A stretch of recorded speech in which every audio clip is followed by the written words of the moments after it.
Cockleshell Bay is a town near the sea, with sunshine and seagulls that screech. There are shops that sell ices and buckets and spades so that children can play on the beach.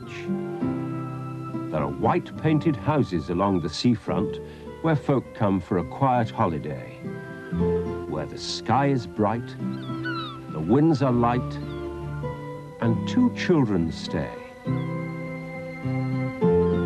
So meet Robin and Rosie of Cockleshell Bay. Okay, well, if I hold this, dear, could you open the door? Right, okay. Lift your end, Chris.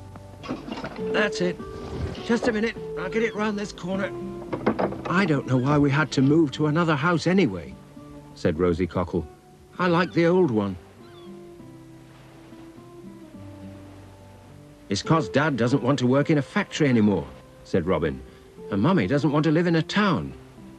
Well, said Rosie in a sulk, this is a town, isn't it? Yes, said Robin. But Cockleshell Bay is only a little town, not like Roughington where we used to live. And it's got the sea and the beach and boats and that. Yes. Rosie was beginning to feel a bit happier. She'd been so fed up about leaving her old house that she'd forgotten all about the things she did like in Cockleshell Bay. And just then, their dad came out of the house carrying lots of bits of paper. Will one of you lift the lid off the dustbin for me? They both said, I will, together. I want to do it, said Robin. Well, I was here first, shouted Rosie. Let go. No.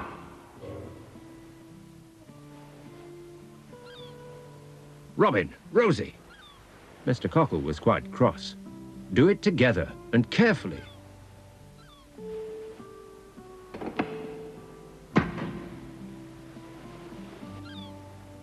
Thank you, silly pair. Daddy, said Rosie. Yes, Rosie? Can we help move the furniture round? Oh, afraid not, said their father. It's too heavy and you'll only get bumped into. Well, can we go to the beach, Dad? I'm sorry, Robin, but you don't know the way yet, and I've too much to do here. You'll just have to be patient and play in the garden. And he went inside. Well, I want to go to the beach, said Rosie. Well, we can't, said Robin. Then Mrs. Cockle, their mother, came out, and she was carrying rubbish too. Could one of you lift the lid off the bin for me? She said. And they said, We'll both do it. And they did. Thank you, said their mother as she put the rubbish in. Mum, said Robin. Yes, Robin? Can we go down to the harbour and look at the boats?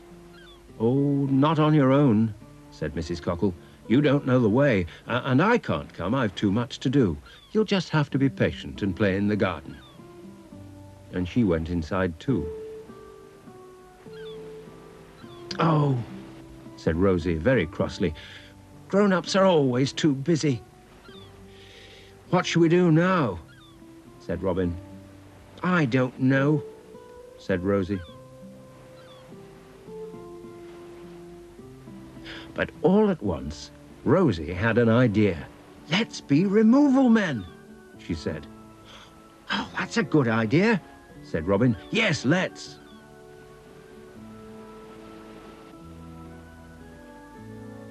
Robin found a big cardboard box and put it near the back door. Then they started looking for things to remove. There were some plates, and Rosie put those in the box.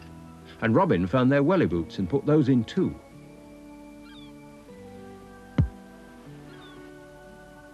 And there was still room for a nice shiny kettle, a tea towel, a packet of biscuits, and half a brick that Rosie tripped over in the garden. She put that in as well. In case, she said, the house we moved to needs mending. The box was very heavy. Rosie tried to lift it, but she couldn't. Then Robin tried, and he couldn't lift it either. So they tried to slide it along, but it kept getting stuck on rough bits in the path. Come on, Robin, push. Ooh, gosh, it's heavy. Right, heave. Come on.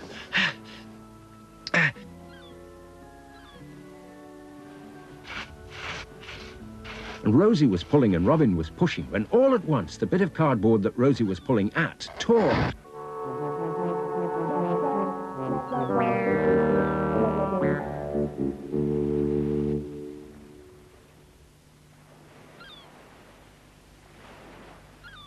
Whatever are you two doing?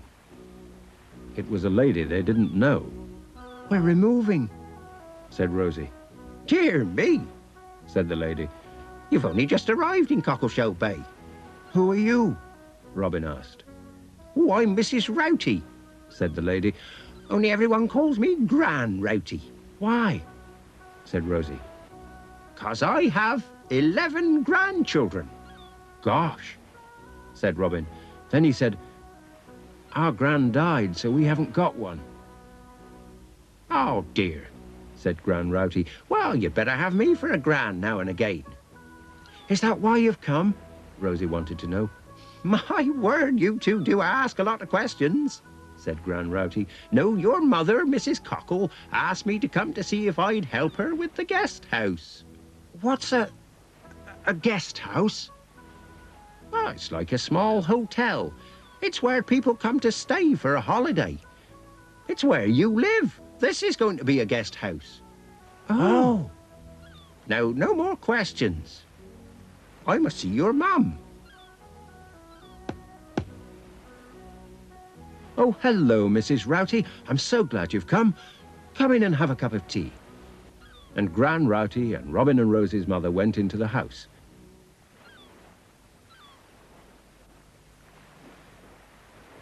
Oh, look, said Rosie all at once. It isn't another garden next to ours. It's a funny place. And if you're used to seeing gardens all in a row, it was a funny place. It had a funny old wooden shed with planks missing here and there, and inside it you could just see coils of rope and step ladders and tins of paint and... Oh, look, said Rosie again. A boat. Crumbs, yes, said Robin. A big one. It was big. And of course it wasn't in the sea, so that they could see all the parts of the boat that were usually under the water. And that seemed to have bits missing too. And there was another ladder and... A pair of pumps, said Robin. And there's more to them than that, said another voice they didn't know. There's feet in those pumps, and legs on those feet, and meat on those legs. And at that, the pumps and feet and legs all came out from under the boat. And there was Mr. Ship. That's my name, said the man. Well, Mr. Shipham, really, but everyone calls me Mr. Ship. Like they call Mrs. Routy Gran, said Rosie. Oh, been talking to Gran Routy, have you? Why, she's an old friend of mine. Yes, that's right, Gran Routy and Mr. Ship. And what's your name? Rosie Cockle, said Rosie. And yours? Robin Cockle, said Robin. Robin and Rosie Cockle, eh? said Mr. Ship. That's a good name for Cockleshell Bay folk. And when did you arrive? Today, said Robin and Rosie together. Oh, as long ago as that, said the old man. Well then, you're going to be busy finding out about us all, aren't you? About who all? said Rosie. Why, bless me barnacles, about all of us who already lives here. Robin was just going to say, yes, but who are they, when... Robin, Rosie, their mother called. Right, off you go home now, but next time I'll let you meet a friend of mine with big ears who likes carrots. All right? Oh, yes, please, said Robin and Rosie, both together. You're looking very cheerful, said Mrs. Cockle. Are you going to like living here? Oh, yes, said Robin and Rosie together. And they went in for lunch.